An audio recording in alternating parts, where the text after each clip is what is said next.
Right, now this will tell us. And that's pretty conclusive. Still going, close. I think he got it down. How strong is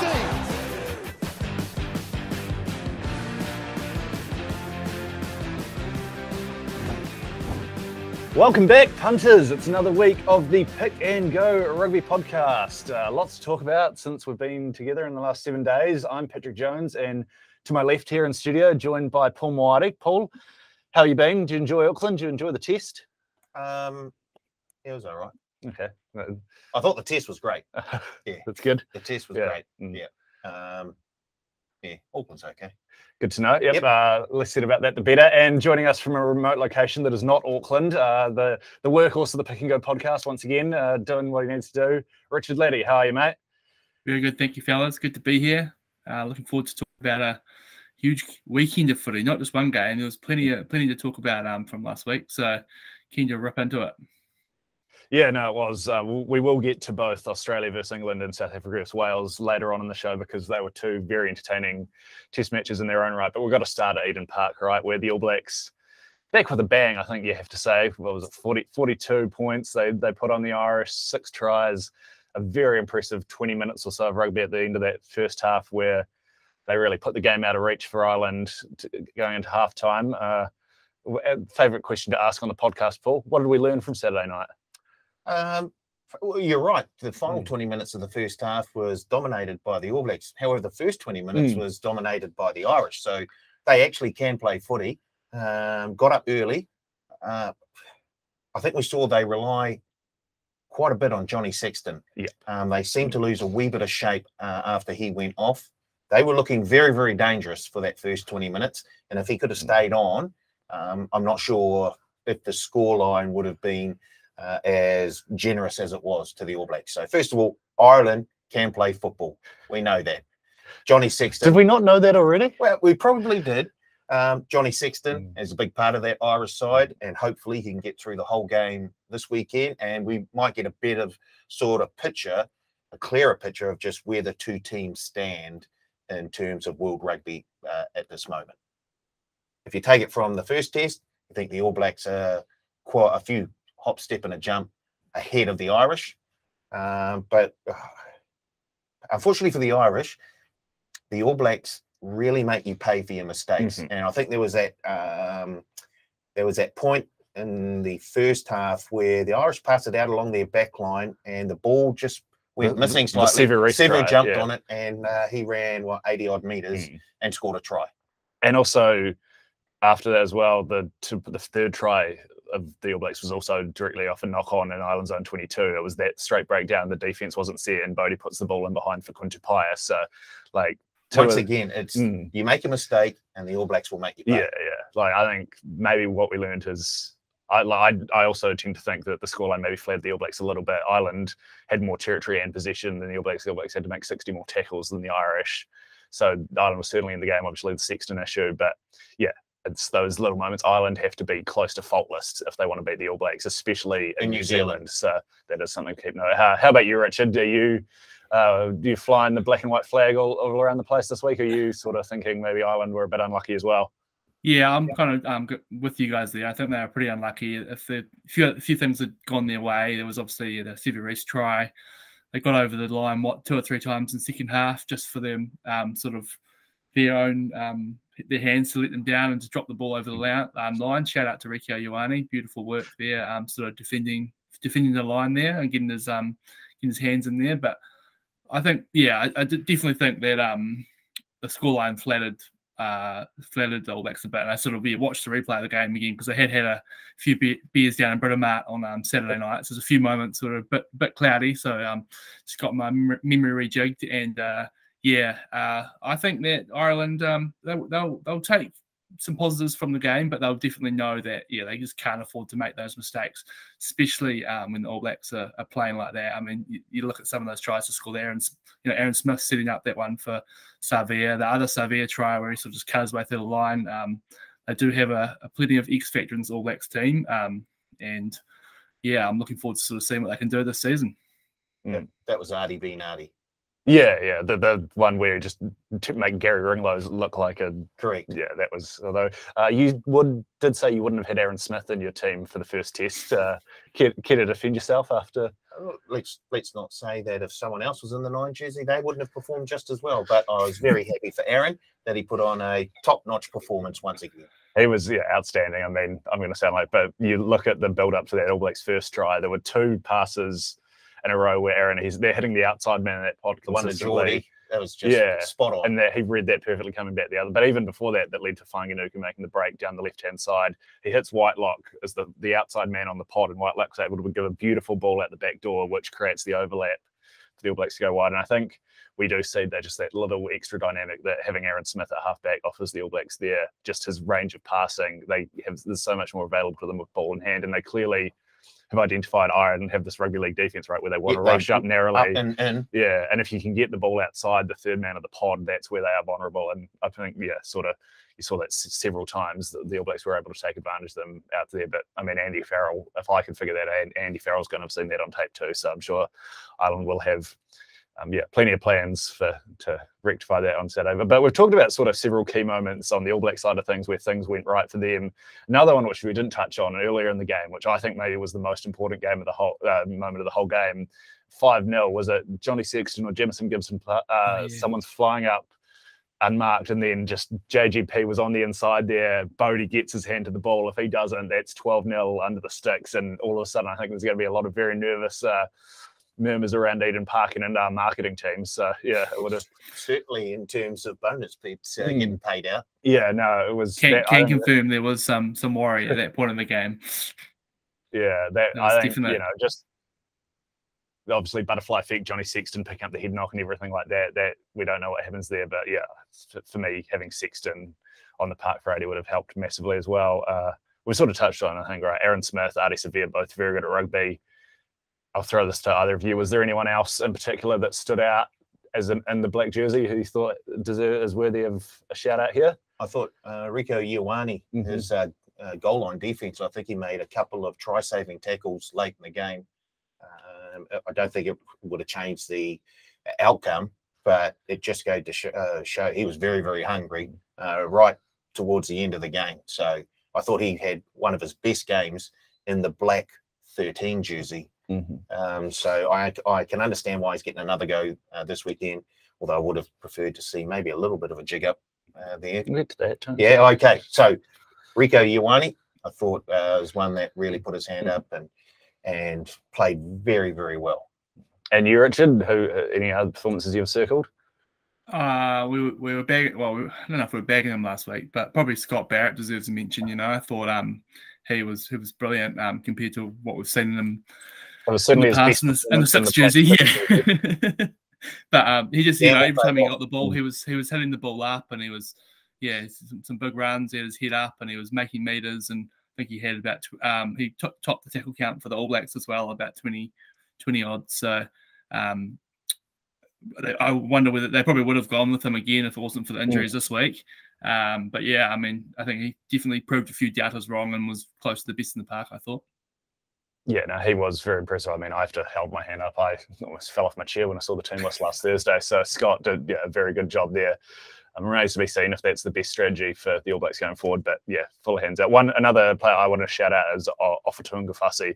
Got it written down here. He melted Andrew Porter in those scrums in the first half. That was that looked good. There was a couple there. And to be fair, George Bauer as well, just on the other hand, not getting melted by Tag Furlong is an achievement in its own right. So the All Blacks were very impressive at set piece. I've been listening to a couple of Irish rugby podcasts, and that they're very unimpressed about how the team went at the set piece. They're usually so reliable. That's where they would expect them, if not parity, then ascendancy. And Offa was great around the park as well. He had a couple of big clean outs, some really good defense. Didn't get sent off, so that was very good. I think you got to give full credit to the refereeing as well. There was a couple of Jonathan Sexton falling into Sam Kane's face. Was it depending on the situation, that could have been a yellow or a red card? Ask Quintapai and Pablo Matera if that could have been a yellow card. Yeah. So I think we're happy the referee's not a talking point here, but just got to give a shout out to the props and particularly Tuanga Fasi, because the All Blacks dominated at scrum time, and that's not something you can really expect to do against an Irish team ever. So we'll sort of look a bit bigger picture now, though, right? I think, you know, we can all put our hands up and say we were not overly confident about the All Blacks' chances as a whole, or like performance as a whole going into the season, thinking, you know, they've got a lot of work to do. You know, it's only one game, but it was a big win against a quality opposition. They had a few things go their way, but are you feeling better about the direction the All Blacks as a unit are headed in under Ian Foster after seeing that performance, Paul? One swallow does not a summer make, so I'm happy with the performance by itself. I think we still got to. They weren't really tested. Now you can look at it and think they weren't tested because they were far superior to the Irish, or you could look at it, the Irish didn't have their best day and lost a key player early on. So let's just look at the series after it's over and see where the chips fall, and then we can make a better sort of call. At the moment, sure, very happy with how the All Blacks performed in the first test. Fair enough. How about you, Rossi? You got any hot takes you want to drop for us before we take a look? I mean, not really. I sort of thought that I was all over the plus last week. I thought that Ireland were a great bet, and All Blacks came to play, and there's obviously a lot of history there. Obviously, Ireland haven't won in New Zealand, and New Zealand's record at Eden Park. But yeah, I'm definitely more positive than I was at the start of the season. I think if they can sort of continue from that. There's a few positional stuff where there's still questions up in the air, but we'll learn more about that in the next few weeks, I'm sure. Yeah, I think I'm just feeling good because I remembered we have Aaron Smith and Artie Severe and Bowden Barrett and Sever Reece and a lot of very good rugby players in the black jersey. And, you know, more often than not, when you get the talent together, it's going to work out, right? Like, if they've got the tools or I guess the game plan to that showcases the skills that they have, 100%. Really, and you're right. We saw those skills on display on Saturday night. Aaron Smith, Geordie Barrett, I thought had a great game in the 15. Artie Severe, the front row as a whole. It was as close to a complete performance by the All Blacks as we've seen in a long, long time. Yeah. And now moving on, obviously there's a second test to come in about 48 hours time down in Dunedin. One man who won't be resuming his presence in the second row is Sam Whitelock, who's been ruled out with a delayed concussion. That's the only personnel change to the starting 15. Obviously, Scott Barrett slides into the 5 jersey. Dalton Papali'i gets a run in the 6. Well, it remains to be seen exactly what position he'll be playing, but nominally the blind side. Were you surprised to see them stick with such a consistent team, Richard? So are we expecting a few more changes, maybe?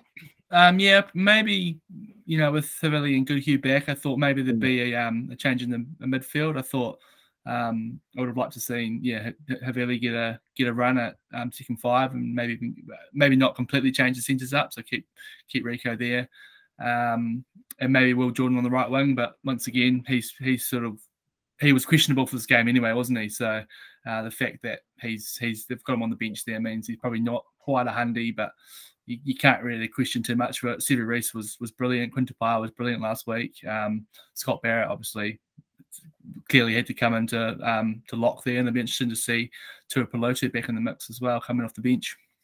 Yeah, no, that is one. Few murmurs going around South African rugby at the moment. A few of their guys who've only been playing Japanese rugby aren't quite up to test level after really? into it. So it'll be interesting to see how Paddy if he can hit the ground running. You sort of hinted though, Paul, that there's maybe a couple of changes you would have liked to have seen, or not exactly the team you would have picked for the second test. What jumped out to you looking at that squad? Yeah, I guess we shouldn't be surprised at the squad that's been selected. We're talking about Ian Conservative Foster, so there weren't going to be if I think outside of injuries or delayed concussion, we may have seen exactly the same 15 that ran out last Saturday night. Foster's more conservative than Boris Johnson. So if we look at the team, I can understand why they've moved Barrett into lock and Papali'i comes into the blind side. That makes sense. I would have thought maybe RTS getting to go somewhere, even off the bench. Well, if he couldn't get over Braden anywhere on the bench last week, I think that goes to show where he sits. Once again, so what's going through his head now? I've been selected, but not really. Well, like, it's a long-term play, right? The guy's been playing rugby union for 6 months. Patrick Tuipulotu's just come back from Japan, from a junket, basically. Wow. Straight onto the bench. Yeah, but he has had some very impressive performances in an All Black jersey in the past. Tuivasa Sheck's had some very impressive performances in a black jersey as well. It's not the advantage line. Okay, all right. No, I can understand, and I sort of agree on the most with the side that's been selected. I just would have liked to have seen RTS get a go somewhere, but that probably would have meant someone like Will Jordan not missing out. And I think Will Jordan will probably start the third test in Wellington, I guess, after the sort of the 7 days off. They'll just give him a wee bit more time to build himself into it. But I'm sure he's fit and ready to go anyway this Saturday. They're just being slightly, I guess, conservative. And Stevie Reese was brilliant. Who actually was someone I forgot to shout out before. He was brilliant on Saturday night as well. Yeah. So he probably deserves to get another go on that 14 jersey as well. It's pretty hard to pick out an All Black who didn't have a good go. Firing out Nuku, he was great. Now, gee, he got over the advantage line pretty much every time. He's so busy. Like, he's always popping up and like always making meters when. And that's exactly what you want him to be, because he's such a big, strong, fast body. You want him getting as many touches as he can, especially wide out, especially against an Irish defence that wants to come up and in. It just would create so many gaps and opportunities for Leicester to exploit. Couple of those backdoor plays when you've got the rush defense and just have Richie or Bodie pop it out the back to him and then get the overlap going. And Richie's the perfect player to be able to sort of take advantage of those sorts of things. With Leicester on the outside, bang, boom, all defenses in, out, try time. And if you are listening on the podcast, make sure you do head over to our YouTube channel to see Paul reenacting that little movement there, because that is well worth the time it'll take to search out. But we sort of touched it on there, but that bench, man, that bench is super exciting. Tuipulotu, Peter Gusto, Kula, obviously you got the front row there, Samasoni Takao, who provides plenty of punch off the bench then. But the main event, Folau Fakatava, Richie Mo'unga, and Will Jordan. Boy, like, we're getting back to those All Blacks teams of 7 or 8 years ago where even if you're close with 20 minutes to go, you just think you're going to get blown off the park, right? You've got to be pretty excited to see what those three can do when the reserves are coming on. Look out. Especially under the roof, Forsyth Bar Stadium. It's going to be a fast game. We've had plenty of people on the podcast in the past talk about the different speed it's played at down there. You got to think the Irish are going to be pretty tired. And then, here's Richie Mo'unga, here's Will Jordan, here's Folau Fakatava. Here's Peter Gus. Yeah. Well, how good was he? It was great. And it was off the back of that dominant type 5 of the All Blacks that he was able to just stroll over basically and score his try, because they were putting so much effort into that defensive scrum. They had nothing left when he picked the ball up and just basically almost untouched. Because Joey Carberry was getting a bit of grief for that missed tackle. I mean, it didn't look great, but he was left out to dry by his flank there. I can't remember if that was Omani or the other, or Van der Fleer on that edge, but they didn't get within a postcode of Soakola coming off the back there. That was, it goes to just back to that set piece dominance that we were talking about all along. Yeah. I don't think there's any other major surprise, obviously being a pretty similar team. Just very excited about that bench on Saturday night, but sort of covered all the other. I do think it would have been very interesting if Sam Whitelock was still healthy and Tupuva didn't have COVID, if we would have seen a bigger 6-pack. I am happy they've gone with the 3-7s set up, because I did want to see them get a run at some stage, and I think that potentially offers the highest upside for an All Black loose forward trio. And we still don't know what a Kiriwane. I think it's a foot situation he's got going on, so maybe he's still not 100%, but not going with your traditional big blind side there. So something to note, at least. They are open to the thought of 3-7s, so, or they just not have any other options. Yeah, I think almost what else can we do? I'm choosing to be positive here, Paul. I'm a very positive person, as everyone who listened to this podcast will know. Speaking of positive, there were a lot of positive Irish supporters down at the Viaduct on Saturday morning. They were very bullish. It was great to see them all now in New Zealand, but they were very, very confident about the chances of the Irish team at Eden Park. I'm guessing they'd probably be just as. I don't think they were too upset after the game, to be honest, either. They were in a whale of a time by the looks of things. Yeah, I don't think it matters whether the Irish rugby team wins or loses or draws. The Irish will celebrate anyway.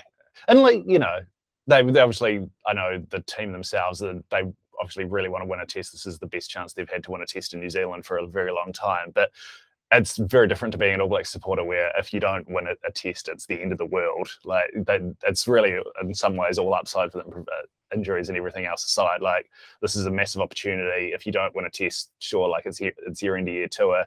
You look ahead to the next Six Nations into the World Cup, and that's the next goal. But it's not, it's not going to set the national mood like the All Blacks losing 2 tests in a row did for 6 months. Oh. And they're still paying like $5.50 this week, and they were paying $4.40, $4.50 last week as well. Yeah. So they're still pretty, big outsiders. So we're still taking money on them. The Irish are still backing them. I'm not surprised. Yeah, well, I was definitely at the start of the season, I thought that they were going to win one game, and this could be the one. And at $5.50, we'll see. I think it was a masterstroke to make the first test at Eden Park by the New Zealand Rugby Union. It was, I think it was somewhere else, maybe even down in Dunedin. It's just that I don't know what it is about Eden Park, whether it picks the All Blacks up slightly or it intimidates the opposition slightly, but there's something going on. Something going on there. Or is it just the All Blacks are usually very good, so they've played like how many? There's a good chance that they'll. If you'd like, it's like the old Winks thing. Like if you put $1 on the All Blacks to win that first test after the France game in '95, and then boom. I don't know how many times would they been paying more than $1.40 or so at home in those however many tests it is now. Looking back, that 28, I think, was huge value. 29 maybe now. Yeah, like I can't really think of any. For me, the one, and this is a bit off topic, but is that 2011 semi-final against the Wallabies, because that was still when the whole World Cup, we hadn't even made a World Cup final since '95. That was a very good Wallabies team, or so we thought at the time. And that Eden Park, I remember that night was absolutely rocking. That was sort of the good, like the typical Eden Park fortress game for me as such, and one of the ones that's probably been closest to the betting. You'll probably remember what the price was for that one, Paul, but All Blacks Australia. Yeah, the All Blacks. I think the boys were fairly generous, actually. I can't remember off the top of my head. I'm fairly sure it was quite a bit more than $1.27. Yeah, you'd hope so. Yeah. In the end, no chance. Shout out to Brad Thorne for those watching on the YouTube channel.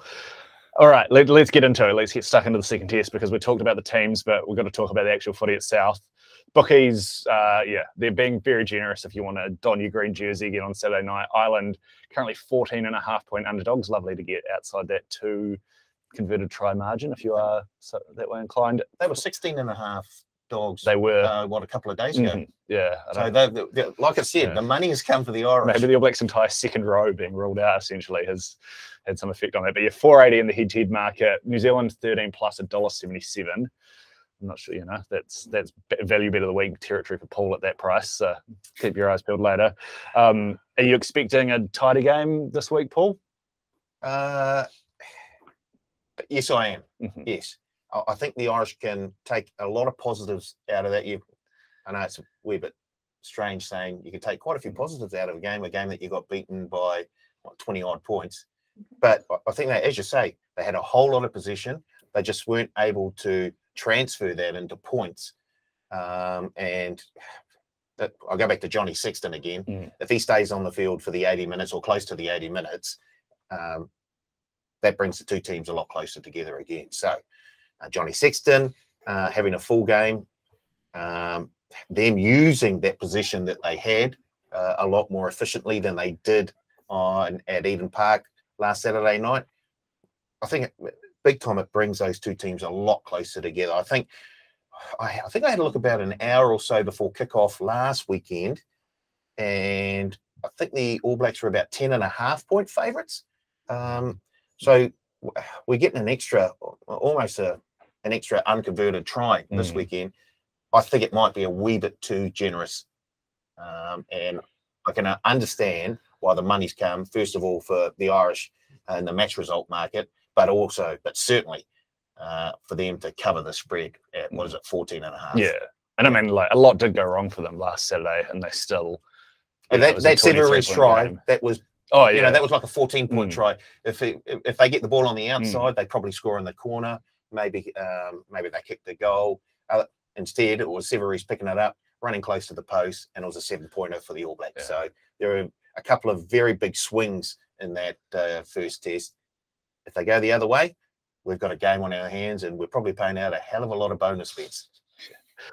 And just on that Sexton point as well, I think having him on the field, not only does he give the Irish that shape and everything, the All Blacks defensively are clearly much more comfortable rushing up and getting in Joey Carberry's face. They're not concerned as much about him punishing with those last second decisions at line. Sexton's so good at knowing when to put that little ball in behind, which they'd clearly identified was somewhere they could attack the All Blacks. Yes.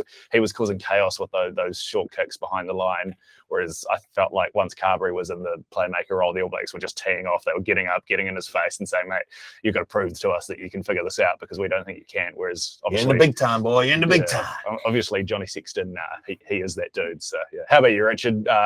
What are your first thoughts looking at these odds? Yeah, I was surprised to see. I think when it first opened up, I think I didn't know it had gone in so much. When it first opened up, it was about $5.60, and I was like, oh, jeepers, it's a bit of an overreaction. But I mean, obviously, the All Blacks did outplay them on the scoreboard. But yeah, I think the game was a lot closer than what the scoreboard sort of said. And remember last series when All Blacks played at Eden Park and they got off to a flying start and big win, and then they went to Christchurch next game and needed a Dan Carter drop goal to take it out. So I think it'll be a lot closer this week, and I'm not minding that 14 plus 14.5. I think the only thing that I'm worried about is that bench, having the likes of Fakatava and Moanga and Jordan coming off, and they could come on running at some tired defences and get some late points. But I think I'll probably be sticking with the plus for the game. Yeah, and you sort of mentioned the 2012 series as well, even more recently than that, the Lions series in 2017. All Blacks pretty comfortable victors at Eden Park. 7 days later, obviously different conditions. One of the worst nights I've ever experienced in Wellington, weather-wise, that night. And I remember. Obviously, we all know what happened at West. The infamous, don't talk about it. We'll move swiftly on. But yeah, obviously going to experience very different conditions down in Dunedin. It will be played under the roof. I think naturally you'd expect that to play into the All Blacks' hands, right, Paul? This you sort of think they want to play the game at speed and throw the ball around. But I don't think they had that opportunity at Eden Park. The conditions weren't that bad. They were fairly benign. So I guess playing under a roof, if you've never done it before, maybe that would favour you against the opposition. But I'm sure the Irish have played under the roof in Cardiff against the Welsh at some time during the Six Nations. So I don't think it'll be too much of a change for them. So for mine, the under the roof doesn't really play that much into either team's chances of winning the game. Yeah, the only thing for me, and I've already mentioned, is I think if it is a very high tempo game in the Irish, they're already struggling depth wise. We saw Andrew Porter having to play a full 80 at Lucid on Saturday night because Ken Healy's already picked up an injury, and so there's another front row there. They're a bit light on numbers wise if they do get a few injuries, and the All Blacks then say, hey, that's Richie Mo'unga, which chucked on at 10 there. That I could see the game running away late. But yeah, I think as well, after maybe, they had a few of those errors, they're going to look to sort of simplify things and go back to that more traditional Irish style rugby we saw under Joe Schmidt that can trouble the All Blacks. And, just having a certainty in conditions, they'll be pretty happy about that. They can build their game plan because they are a very well-prepared, well-researched side who can, I think, benefit from that certainty. I don't know if you... We didn't really mention the fact that the sort of coaching ranks were disrupted prior to the test, and that Schmidt came in and did a big job. Ian Foster was there in the night. I was watching it live. I was like, what's he doing there? But obviously he'd done his time and he was back. Yeah, I mean, it's obviously hard to look healthy. No, it would be interesting to know just how much extra Joe Schmidt imparted on the side that he wouldn't have any way around, ways to target certain players. And there was obviously the breakdown in particular. I think the All Blacks had a lot of success. They knew when to counter. They did a very good job of identifying times when they could go through. And obviously there was the Aaron Smith chip and chase that led to the Ardie Severe try, where there was just a gaping hole in the middle of the breakdown that Aaron spotted. So, I mean, we can't offer any insight on that ourselves because we weren't in those meetings, but I'm sure. Oh, but I think obviously training on the field, Schmidt's going to be the only voice. Yeah. During those few days in the lead up to the test. So, as you say, it's very hard to I guess, get a hold of just how much influence he had, or how much more influence he had than he would have if Foster and everyone else had been there anyway. I get the feeling that he had quite a significant influence on the way the All Blacks played, or how they sort of came out and fought back after a slow start. Well, everything you hear about Joe Schmidt, he doesn't do anything in half measures, right? So I don't think he was just sort of like, he wasn't the caretaker teacher putting a movie on for the afternoon. Like, just the messenger. Yeah, I was listening to on one of the podcasts. I was saying he used to hand referees 3- and 4-page reports after Leinster games back when he was coach over there. So I imagine he was certainly had plenty of insight after, you know, watching the Irish, or being involved with the Irish so long, and watching the All Blacks the last couple of years. So yeah, I mean, you'd have to imagine that it didn't hurt the All Blacks' chances no matter what. So, and yeah, I mean, he's going to be in contact with the team going forward, you'd have to imagine. So yeah, I think that's only a good thing as a New Zealand rugby fan. Anything else of note for Saturday night? We've sort of touched on the sides, the key areas. Maybe like is there anything the Irish need to do differently, or players you think need to step up for Ireland outside of Big Johnny in the 10 jersey? Anything you got circled, Richard or Paul? Oh. That front row. They need to, because they were very, very good in the Six Nations. I don't think they were overpowered by any other team outside perhaps France. I think France gave them a really good run for their money. That was more in the backs though. France just did the France thing where they have too much pace and power out wide, right? Just a bit of the ooh la la. That too. Yeah, but they need to get a wee bit more control up front. If they can do that, then Johnny Sexton can do his stuff, and the points will come for them. So it's fairly simple. But also, if you're going to do that up and in defense, you better shut the ball down before it gets out to the wingers. Keep an eye on the third man in the pod. Like, you know how the pods work, right? Like, it's like, I mean, I'm not a rugby expert. Anyone can say that, but it did seem like it was a very successful strategy more often than it should be. I know Eric Smith passes it very well, but yeah, I'm sure. I trust Andy Farrell to have some sort of counter to that. I don't know. What have you got noted down, Richard? Anything you think the Irish need to? Yeah, I had the front row, but also just general sort of execution. You know, they let themselves down, gave away the intercept try, and they sort of dropped the ball over the line a couple of times. So if they can just have a few of those moments go their way this weekend, they'll go a long way. You know, they started off so well in that game. You know, I watched back that phase. I think it was about 18, 19 phases that, you know, they just controlled the ball, made the meters, made the ground, and then that little play. They had the advantage in their little play from Sexton out to Earls on the wing. So we know that they can play. So if they can just maybe set piece and it's not stepping up, because we know how good they are, and we saw what they did to us last year. They absolutely destroyed us in Dublin last year. So they'll take a lot from that game and know there's just a few little improvements they need to make, and if they can, they'll go pretty close to pushing this All Blacks team. Yeah, for me, it's those sort of big players. Obviously, we've already touched on Johnny Sexton, but I think they need Tyg Furlong to be Tyg Furlong, not just a good tight head prop. He needs to be one of the best players in the world, which he's very capable of being. He was a good 100 metres short of Furlong. Thank you, Paul. James Lowe was another one we saw. He had a massive role in the win in Dublin. He had a couple of moments on Saturday night, but he can provide a real X factor. I think when I'm sure they will, game plan wise, they can do a better job of involving him more off the, like we mentioned with Leicester Fainga'anuku, getting him the ball more in more advantageous positions rather than just hanging out on the left wing waiting for the ball to come to him. And Gary Ringrose is another one as well, who I thought was pretty quiet aside from his try. He missed a tackle.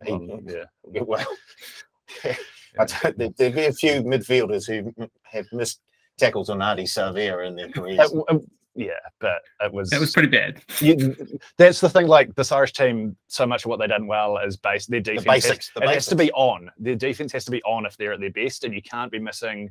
I don't care if it's on Ardie Savea or Peter Gasol or Colin Meads. Like you can't be missing one-on-one tackles like that against anyone if you want to be the best possible version of this Irish team. So it's just basics. Like I imagine Andy Farrell's had the tackle bags out a fair bit at North Harbour Stadium in the last couple of days, because if they are going to win a test in New Zealand, they can't be missing those straight up tackles. That's just, you know, like, not at this level of rugby. So that's, yeah, I mean, not exactly rocket science. Make your tackles, and Who would have thought? yeah, and have your world-class players play like world-class players. You might have a chance. Back to the All Blacks though, before we head offshore. I don't know, is there anyone you've got an eye on in the black jersey, Richard? Someone you think could use a big performance just to shore up a jersey, or could, you know, really look good last Saturday and could be ready to like just go to another stratosphere? Anything in particular? Maybe not to secure a jersey, because I think the jersey is safely his, but Sam Kane looked a little bit sort of behind the 8 ball on Saturday night. Like, I mean, I know he's a brilliant player, he's a captain, so he's obviously going to be there in that open side jersey, but he gets a bit of a hard time on the old social media. So it'd be good to see him put on a good performance and silence some of those critics, I reckon. Anyone you're going to have your eye on, Paul? Dalton Papali'i. I just think because of the all-round performance of Barrett in the first test, Dalton's got to remind the selectors that, hey, I'm here too. I can play in the 6 jersey. So a big performance from him will just keep that sort of, we can't forget him. We can't forget him. Yeah. So. Couple I've got my eye on. Quintupaya, I thought was excellent on Saturday night, and I think another big performance could go a long way to cementing him as the first choice number 12 in New Zealand rugby. He's been great for the Chiefs all throughout Super Rugby. It looks to be linking up really well with Bodie, just from they had little flashes. He did throw that hospital ball to Sam that almost led to 4 broken ribs early in the first half there, but as a whole, I think, yeah, he's really sort of solidifying himself in that midfield and looks very comfortable outside of Bodie and inside Rico. So was he offside? No, he wasn't. No, because they went back, and he clearly wasn't, because they were right on the 22 as well, so you can tell, and he was fine. Because I don't remember seeing too much of a replay. No, they definitely did. I saw a replay, yeah, of the end product. I don't remember it going back as far as when Bodie kicked it and him cutting through. No, they did check it. Okay, I definitely got that. We've sort of talked about a lot of All Blacks who were very impressive on Saturday night, and I don't think this guy had a bad test by any account, but Cody Taylor wasn't front and centre by any means, and Samisoni Taukei'aho has obviously been very impressive. Dane Coles is still lurking around. His very restrained interview at the 20-minute mark was a personal highlight of the match for me. He did incredibly well not to swear at all then, I thought, despite what he clearly wanted to say. But yeah, I just think Cody wasn't at his best on the India tour. He's still dealing with some fitness issues. So I think he's one All Black who could do with a big performance to ward off a couple of challenges at the gates, as you say. I think if he doesn't, he's in danger of Taukei'aho taking his starting spot and Coles taking the reserve spot on the bench. It's just the way that the Samisoni's playing at the moment. He comes on and he makes things happen.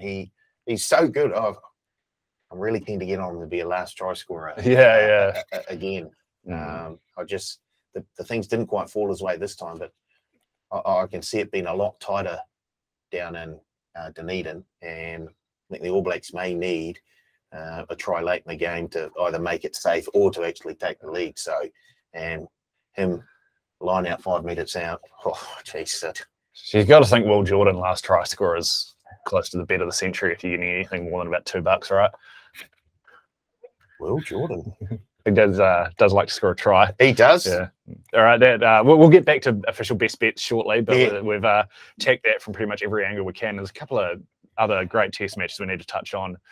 Goldie got one up on me in Perth. I thought I was looking pretty good at about the 60-minute mark when England were just up slightly and they were rolling towards the Australian try, and then Michael Hooper sticks his mitt in the ruck, gets the turnover. Australia go down the other end, and yeah, I don't know what sort of state you guys were in by 11 o'clock on Saturday night, or if you managed to go back and watch much of this test afterwards. But it was a great test match. First of all, if we've learnt one thing, it's don't bet against Goldie's multi. It was pretty much. I will point out the either team or 7 or less flew home. Never a doubt. Only needed 2 tries in the last 2 minutes, but we got the money there. I'll tell you the bad beats with the punters who took the under 49.5 total points, or under, I don't know if it's 49 or 50.5 points for the Australian English game, because there were 4 tries in the last, 15 minutes or After so. no team looked like they wanted to score a try in the first 60 minutes. That was a terrible beat for punters who took the under. You were pretty much home and hosed. I mean, if you're on Australia minus whatever it was, I think they can't remember exactly what they closed, but you've got to be feeling pretty hard done by as well. Yes, yeah. So back to the game. Obviously, it was affected by the red card. I understand the referee had no choice there in regards to, was it Darcy Swain? Darcy Swain, yeah. Had no choice in regards to sending him. He had to. I mean, it was more a shoulder bump than a headbutt. It was a headbutt. The actual action of the head gave the referee no option. I think it was Jamie Wall on Twitter put it best. Johnny Hill got a yellow card for being a grub, and Darcy Swain got a red for being an idiot. Like, it was a good call. Yeah. Like, I thought the referee, if he could have wangled it, should have grabbed another red card and given it to Hill. Yeah. Although that probably didn't. I don't know. There were no what do they call it, extenuating circumstances. He attacked the head. Well, I think the worst one, right, was when Hill gave him the old 2-hand shove like he was an offensive lineman right next to the ruck earlier in the game. So, but there was nothing. Yeah, that one was it? Yeah, he was right there. I think like that was clearly a tactic, right, from Eddie Jones. They were trying to get under those young Wallabies' skins. Maratoji screaming at the lineouts and everything. Like, I mean, he got told to shut up. Yeah, that was great. Like, yes. James Dolman, I'm not always the biggest fan of his work, but that was just straight up like setting the tone early. Like, look, you keep that nonsense up, I'm going to free kick you. Was great on his part. So, yeah. Once again, it's a hard test match to get a gauge on either team. I think you've got to give Australia credit for the ability to play with 14 men for what was it, about 50 odd minutes, close to 60 minutes. Obviously, the English had to play with 14 men for 2 10-minute periods themselves. But you would have forgiven the Aussies for falling into a hole and just giving up after the English got the lead and had the extra man.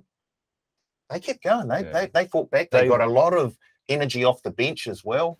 And also, we know Quade Cooper being ruled out and having your 10 pull out in warm-ups. Oh, exactly. I think they were lucky that they had the club combination between Lowe and White, because they wouldn't have done a lot of work together in training. But that's not ideal by any means either. No, and Lolosea, he's been in some games I've watched him, and his kicking at goal has been just horrendous. In other games, this was one of the ones where his kicking boots were on, and it worked well. And great for him to actually have to come in at late notice when he thought he would be starting off the bench, straight into it. He looked very, very good. He looked comfortable. No, he has looked not a bit overawed by the Wallabies jersey, but I don't think that, obviously the Brumbies having such a good season, playing some big games, and Super Rugby is going to help. But yeah, he's certainly looking more comfortable in that Wallabies jersey. What about you, Richard? I'll let you get a word in here as well.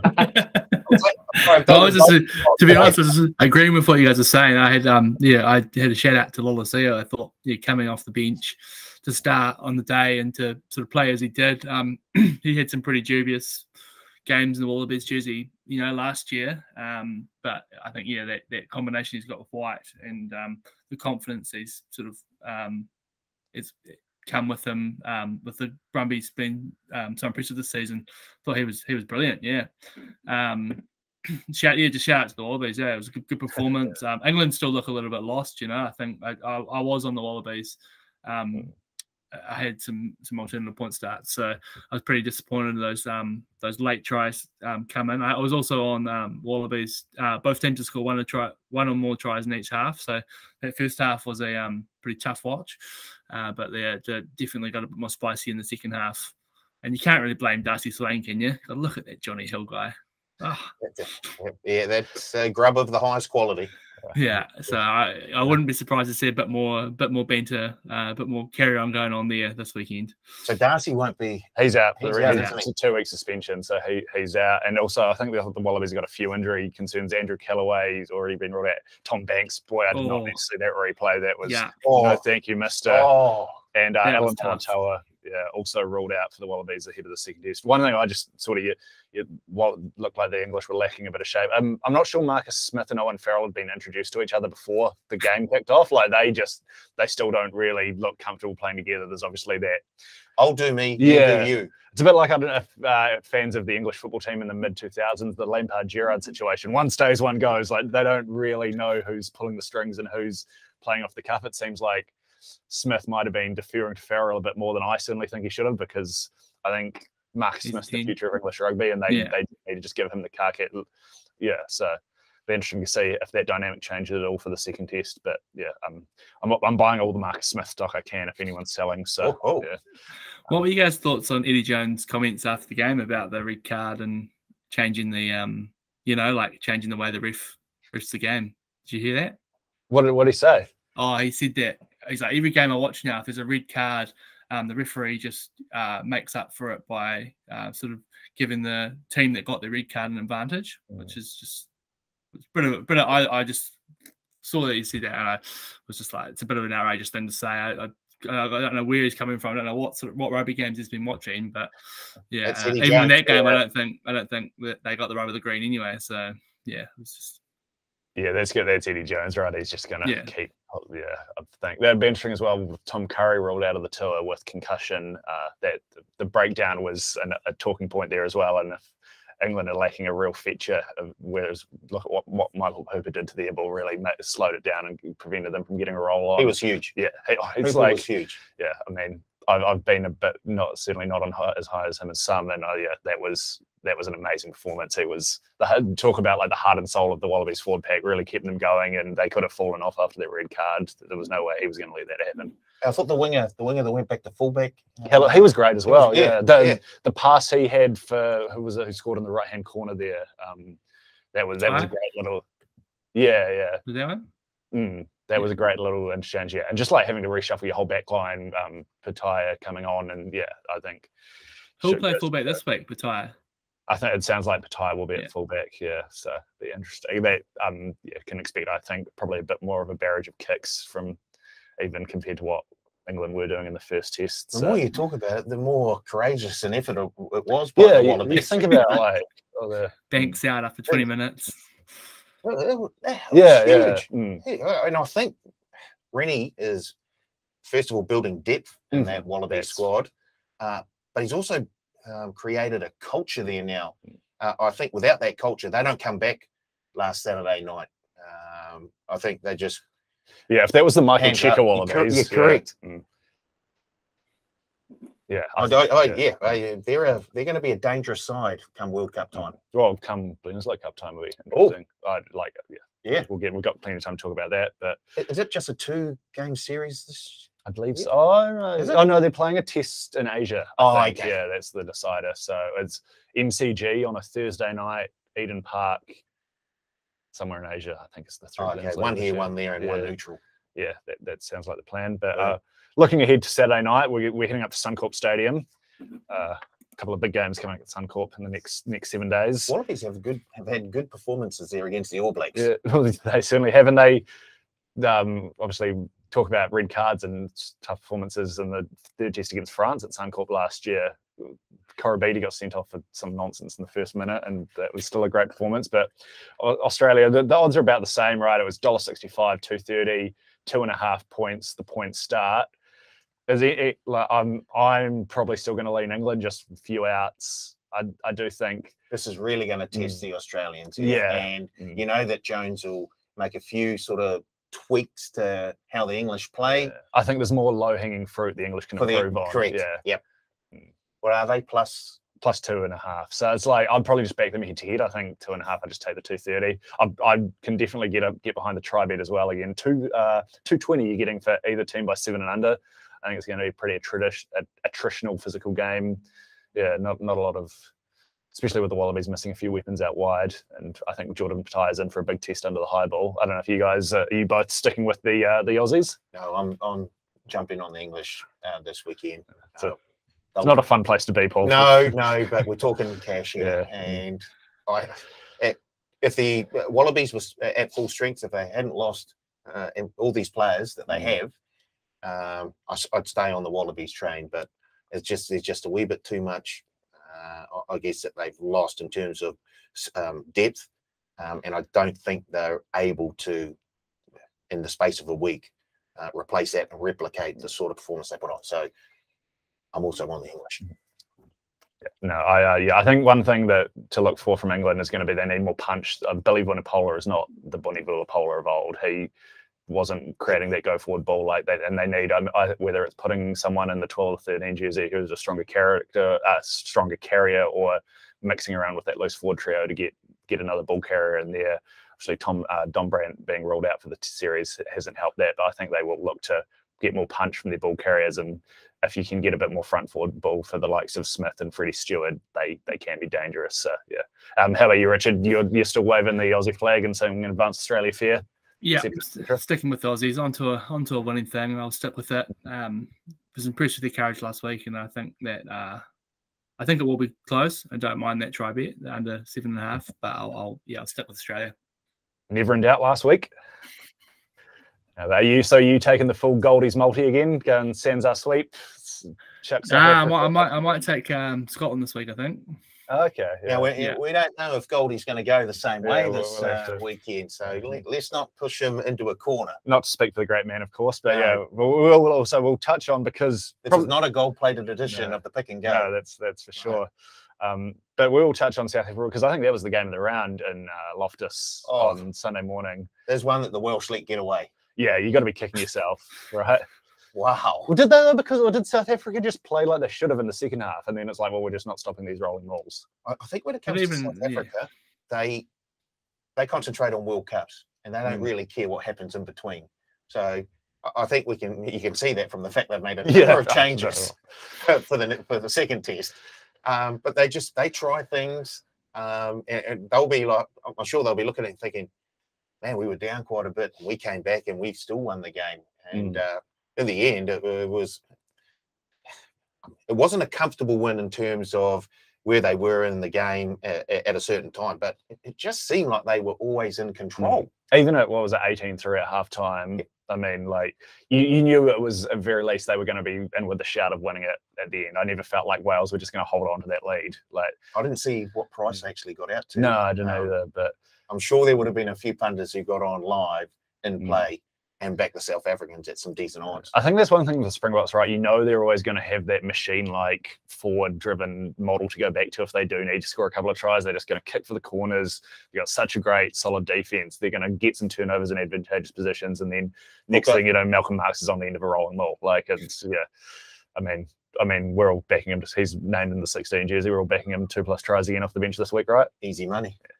If we you join us, Richard? Get a power play for South African hookers to score 3 or more, sign me out. Combined. Because Bongi loves it too. He does, yeah. Well, it's not Bongi. He's been named in the 2G. They're going to have a week off. Bongi. They've given 14 of the yeah. starters. EB Netzebest, the only guy keeping his jersey. Good to see Peter Steph Toy back in the. I think he's in the 7 jersey after obviously he's had a lot of tough injury luck with his shoulder there. So very excited to see him back in action. I don't know. I think Andre Pollard has got to be feeling pretty good about his chances of holding on to the 10 jersey after Elton Yancey's not overly popular with our friends in the Republic on Sunday morning, from what I've heard. Well, I think it's a bit tough. He does love to kick the ball away to no one in particular, but so did the South African game plan, I suppose. Exactly. Was that the game plan? Yeah, but just one other thing, not so much in the game, but I think Loftus Versfeld remains sort of a bucket list rugby destination for me. That's somewhere I just got to go and see the All Blacks play in front of. It looks like when that place is humming, it's about as good and gets in world rugby outside of maybe Dublin and Cardiff or Scotland. So there look to be some very passionate fans there. Someone was being not so kind to Dan Bigger after he missed that kick late on. So we all like the line has come in. Obviously, we touched on South Africa $1.05 head-to-head last week, about 18.5-point favourites. You can get them $1.22, 11.5 in the point start market. Is anyone backing Wales to put up a repeat performance against a weaker starting Springbok side? Yeah, I'll jump on. Yeah, I will. Like you say, when you're betting on a South African test match, it's fraught with danger because you really don't know. They're almost like a Hurricanes or a Warriors. You don't know which teams turn it. No, well, Warriors probably not a good. I don't think there's two more different teams than the Warriors and the Springboks, like just in terms of style of play. Poor analogy. Yeah. Give me a yellow card. I'll take 10 minutes. I'll be back soon. I'm I'm with the. I think they'll Springboks will cover again. I think they'll come out firing. There's a couple of newbies in there want to prove something. So I'm expecting them to put on a big performance, put on a show, and entertain the fans.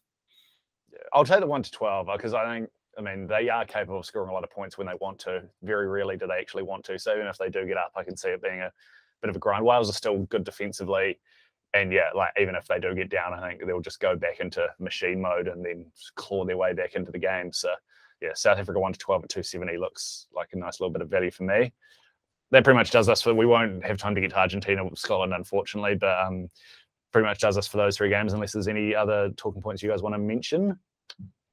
No, I think ready to get into some betting. I'm sure you've got a juicy best bet lined up for us then, Paul. What's your best bet for this weekend's rugby? What was that noise? He's trying to put us off. Of course, as well, just quickly while Paul finds a best bet. No, I just great. I'll say one and go, oh, crikey, is that all? Well, I just want to shout out Fiji, 36-0 against Tonga with Toa and Piatau. Great to see Seta Tamani Valu and the Fijian jersey as well. It's awesome what these new eligibility rules have done for the Pacific Islands. Our boy Revovo was awesome in the midfield. He had a huge hit on Malachi early on, welcoming him into the Tongan jersey. So yeah, we don't have odds up for that. I think the second round of the Pacific Nations Cup this weekend as well. But great little palate cleanser ahead of the All Blacks games if you've got nothing to do Saturday. Arvo. Best bet, please, Paul. Ireland plus 14.5. I'm joining you. That's what I got down here. Ireland 14.5, $1.82. Love it. I'm sorry. Power of 3. Yeah. 3 left clover on the Pick and Go podcast. You got a bit of value for us, Paul. Yes, I do. What's that? I'm just bringing it up. Who was that? Oh, Gus is running around. Oh, right. I thought it was you, mate. I thought it was you making chicken noises. He doesn't like the 14.5. Where's the half full-time double? Yeah. Where is it? It's not. Are we just doing it on the All Blacks game or on any game? It can be on any of these. Can be from any game. I'm taking it on the All Blacks. I want the Irish to lead at halftime, All Blacks to win. I'm thinking that's paying around. It's about $6 last week, I think. $7, 6 or 7. Yeah. Yep. Is that good enough for a value? Yeah. No, I'll allow it. Anything's good enough for a value. You just got to look at yourself in the mirror next morning. I'll go Scotland head-to-head 360. I think they might get one back over the Pumas. I'm going into the series betting market for New Zealand v Ireland. 2-1 New Zealand series score, $4. You're essentially getting $8 for Ireland in each of the next 2 tests, unless you think they're winning both. And even if the All Blacks do win this week, I think we're going to see a lot of rotation, few new names, whereas Ireland's still going to be very desperate to win our test in New Zealand. So, oh God, I think Foster is well aware that the All Blacks need to have a very, very good series against the Irish. So yeah, you're right. He'll want to wrap it up this weekend. I'm not sure there'll be too many. Even if he does, I don't know if there'll be too many changes heading into. Well, just with South Africa on the horizon, I think they will. Want to find out whether they've got. Yeah, and there's a few guys now, especially we talked about the second row and other key positions where you don't want Brodie Retallick bunging a shoulder when you got to go to the high belt. Well, I hope that Tupou comes out of COVID okay, and then Lord. Well, he's out for the season. He's out, isn't he? Oh yeah, gone. Yeah. Whitelock, I guess. But I think that you look at that South African pack, the All Blacks are going to need, I think, Whitelock and Retallick in that second row, and I wouldn't be surprised if they'll probably go Barrett back to the 6. Which, cool. Yeah. Your thoughts? I like New Zealand 2-1 in the series market at $4. Wow. Did you give us your value bet, Richard? Yeah, Scotland head-to-head.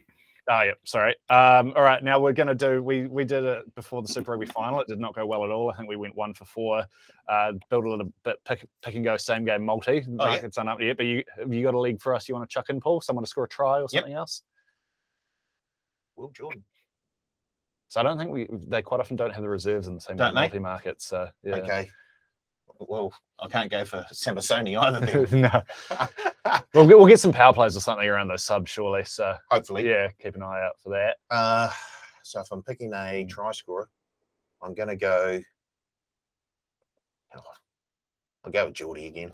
Fair enough. How about you, Richard? What league were you like to look for some same? I'll take an alternative point start, just Ireland plus 18.5. Oh, yeah. I was a hoping little bit of cushion.